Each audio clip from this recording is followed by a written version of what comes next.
기독교인이 아니어도 상담에 관심이 있으면 들어봄직한 최의연의 성경 말씀 나눔 시작하겠습니다.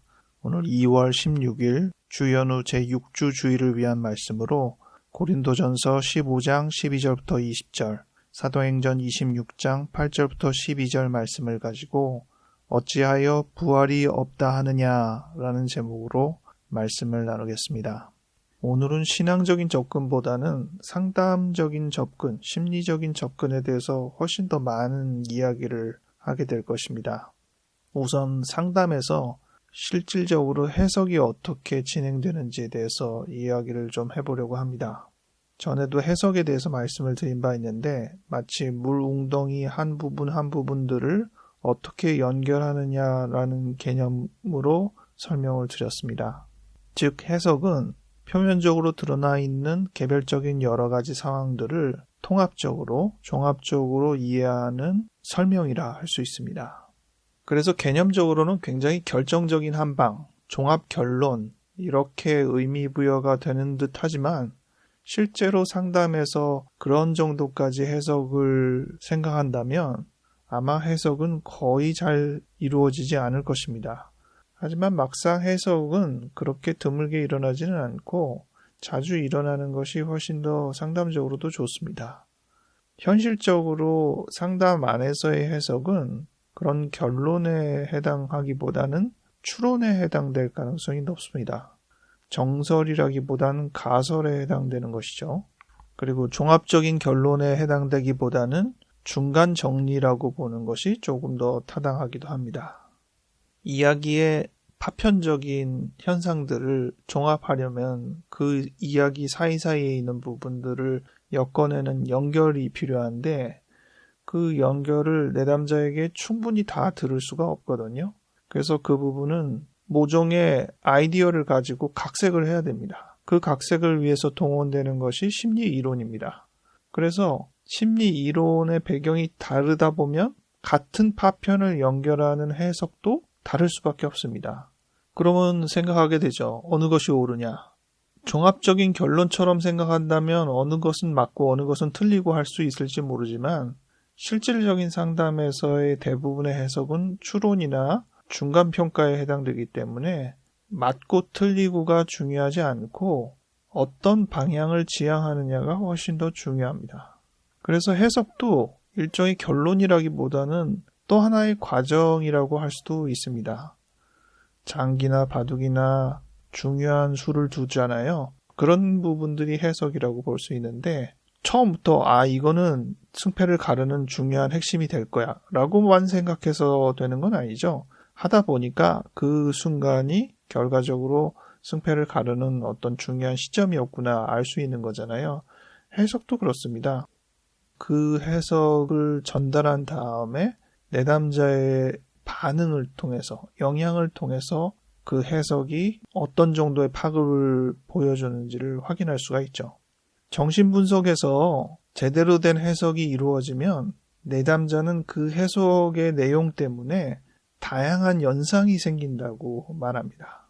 즉, 그 말을 듣는 순간 자기가 안고 있었던 여러 의문들, 모순들 이런 것들이 꽤 많이 정리가 되면서 그와 연계되는 다양한 자기 과거들이 또 떠오르기도 하고 이래서 이랬구나라는 추정들이 훨씬 더 풍부해지는 것이죠. 승패를 가르는 중요한 수가 비슷한 영향을 발휘합니다. 그 수로 인해서 내가 어느 쪽으로 가든 나에게 유리할 수 있다는 정점이 되는 거거든요. 다양한 회로를 자극하는 것이나 다름없습니다. 그래서 상담자가 내담자의 이야기를 여러 가지 들은 다음에 이제 해석을 하려고 단어나 문장을 선별하게 되잖아요. 그럴 때 이게 맞느냐 틀리느냐 정확하느냐의 핵심을 두기보다는 이 말이 내담자에게 어떠한 반응을 불러일으킬까에 조금 더 중점을 두고 단어와 문장을 선정하는 것이 훨씬 더 좋습니다. 해석에 대해서 이래저래 얘기를 많이 했는데 오늘은 바울의 중요한 변화 시점, 바울의 회심이라고 하죠. 바울이 다메섹으로 가는 도중에 신비 경험을 한 이 내용에 대해서 신앙적인 관점보다는 심리 분석적인 관점으로 접근할 것입니다. 그렇기 때문에 대부분이 추론이고 전혀 타당하지 않은 이야기일 수도 있어요. 아마 거의 처음 들어보는 추정일지도 모르겠습니다. 하지만 이러한 이야기를 통해서 우리가 갖고 있는 나름의 신앙의 관점이 어떤 영향을 받는지 생각해 보면 좋겠습니다. 바라기는 좋은 해석이 됐으면 좋겠네요. 잔잔한 파동을 일으킬 수 있으면 좋겠습니다. 오늘 본문 고린도전서 15장 12절부터 20절은 바울이 부활에 대해서 강변하는 이야기죠. 12절에는 어찌하여 죽은 자 가운데서 부활이 없다 하느냐, 이러한 첫 구절의 내용과 흡사한 부분이 사도행전 26장 8절에 나옵니다. 하나님이 죽은 사람을 살리심을 어찌하여 못 믿을 것으로 여기느냐. 근데 이 사도행전은 신념을 말하기 위해서 신비 경험에 이르기 전까지의 과정을 하나하나 이야기해 주는 점에서 관심이 가는 구절입니다. 우선 이 부활, 죽은 사람이 다시 살아난다는 개념에 대해서 인정하는 사람들이 있고 인정하지 않는 사람이 있었어요. 예수를 추종하는 사람들은 부활이 있다고 믿었지만 사두개인, 오랫동안 유대교인의 주류에 해당했던 지도자들은 부활은 없다고 생각했어요.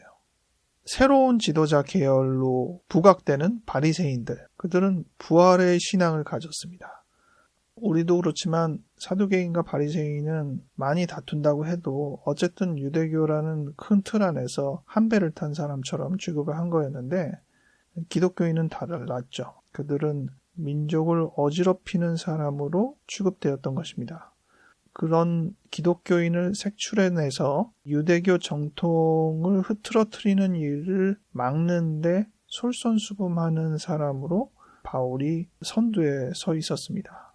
여기서 심리적인 분석을 하게 되면 왜 바울은 그런 면에서 열심을 내었을까라는 것입니다. 제가 추정하기로는 바울은 길리기아 지역의 수도인 다소라는, 즉 변방에서 주류로 들어와 인정받는 부분에 꽤나 애를 썼던 사람이었다라고 생각할 수 있는 것입니다. 어느 누구보다도 기독교인을 박해하는 데 있어서 앞섰던 것은 유대교 정통을 훼손시키는 일에 대해서 급진적으로 반대하는 흐름이기도 했지만 그러한 활동을 통해서 주류 바리새인 내지 주류 유대인 계열의 핵심 인물의 위치를 차지하고 싶은 취지가 그의 배경에 꽤나 많았을 것으로 보입니다. 기독교 박해로 바울과 바리새인들 세력이 부각되는 시점이라고 볼 수 있는데 더 결정적인 일을 위해서 다메섹으로 가는 도중에 바울이 돌변하는 거죠. 가는 여정에서 신비 경험을 하고 앞을 전혀 못 본 상태에서 동료들의 부축을 받으며 다메섹에 도착했는데 앞도 보이지 않고 3일 내내 먹지도 않고 침묵 속에서 시간을 보냈던 것입니다. 그 이후로 바울은 완전히 돌변하여 자기가 기독교인들의 대척점에 있는 게 아니라 그리스도를 메시아라고 전파하는 완전히 반대의 삶을 시작하게 된 것이죠. 이게 왜 일어났느냐?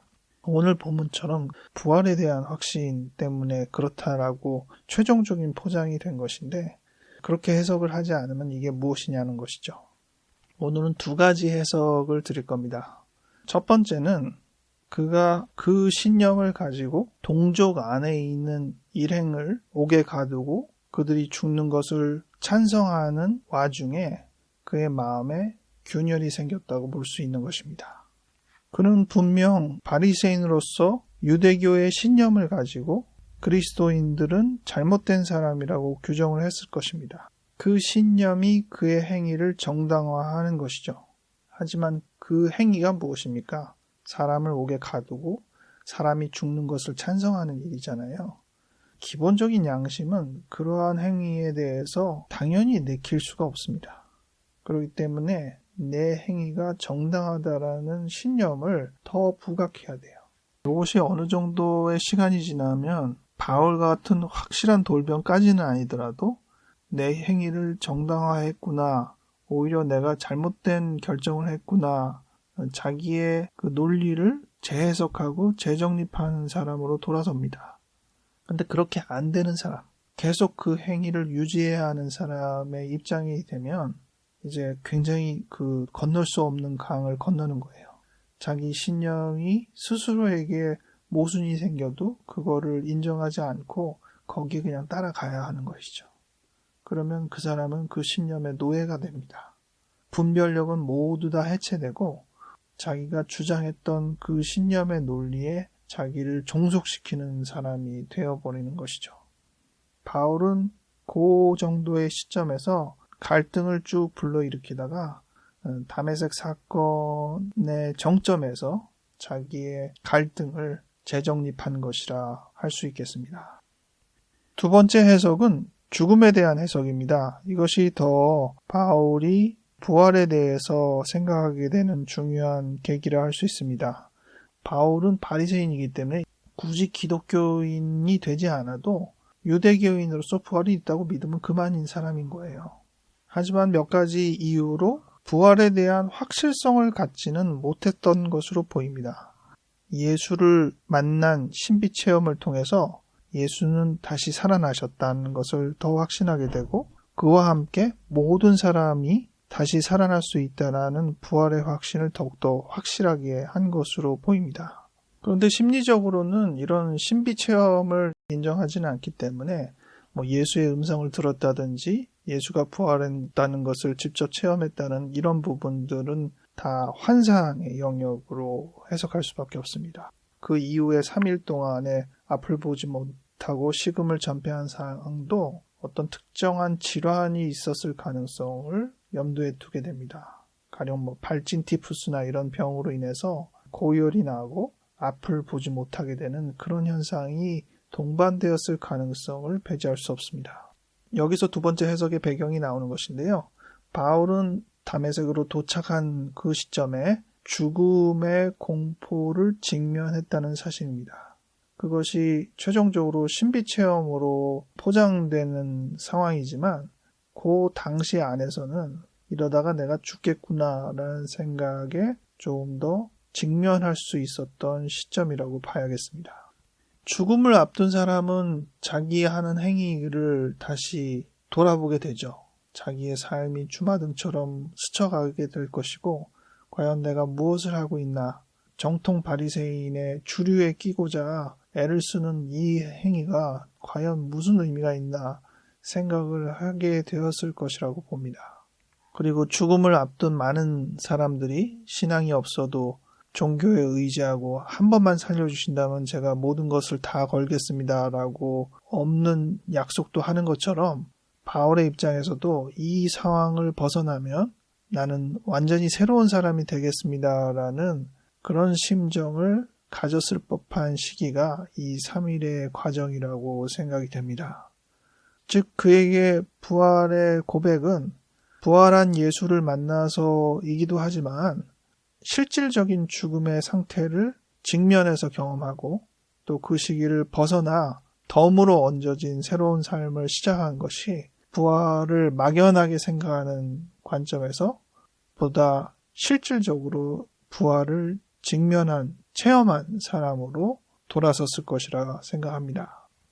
정통 바리새인으로서 유대 문화의 주류 핵심 인물이 되고자 했던 취지는 그가 민족을 얼마나 사랑하는지에 대해서 충분히 반영되어 나타나긴 합니다. 로마서 9장 3절 같은 경우에도 그리스도에게 내쳐진다고 해도 동족을 더 위하겠다는 그런 심정을 표현하고 있는데 그런 심정이 그의 열심을 불러일으켰고 하지만 그 열심이 오히려 동족의 일부를 처단하는 처음에는 동족의 순수함을 유지하기 위해서 잘못된 거를 제거해낸다고 생각했지만 그것이 결국은 동족을 해치는 일이 된 것임을 스스로 모순적으로 깨달았을 것이라고 봅니다. 그리고 죽음에 관련된 직접적인 경험이 역설적으로 그가 부활을 더 확신하고 예수의 부활을 인정하게 되는 그리하여 모든 이가 그와 같이 부활에 이르게 될 것이라는 확신을 갖게 되는 동기가 되었을 것입니다. 오늘은 바울의 다메섹 도상에서의 신비 체험이 어떻게 바울을 변화시켰을까에 대한 심리적인 시각을 여러분에게 말씀드렸습니다. 이러한 해석이 어떤 이들에게는 걸림돌이 될 수도 있긴 하겠지만 오히려 이러한 해석을 통해서 신앙이 더욱더 풍부해지고 다양한 사고의 흐름을 만들어내는 부분으로 도움이 될 수도 있을 것입니다. 이 해석이 여러분에게 어떠한 파동을 일으키는지 경험해보는 시간이 되었으면 좋겠습니다. 기도하겠습니다. 하나님, 오늘 바울의 변화의 과정을 상담의 개념에서 재해석해보는 시간을 가졌습니다. 우리가 늘 같은 이야기를 비슷하게만 듣다 보면 충분히 사고하고 다양하게 사고하는 법을 제대로 활용하지 못하게 되는 것을 알고 있습니다. 주님, 우리가 조금 더 풍부하고 다양한 사고를 할 수 있도록 우리에게 기회를 열어주시옵소서. 올해 1년 동안에 여러 경험들이 새로운 해석처럼 우리의 삶에 새로운 자극을 일으키고 새로운 지평을 열어가는 순간이 될 수 있도록 주님 인도하여 주시옵소서. 감사드리옵고 예수님 이름으로 기도하였습니다. 아멘.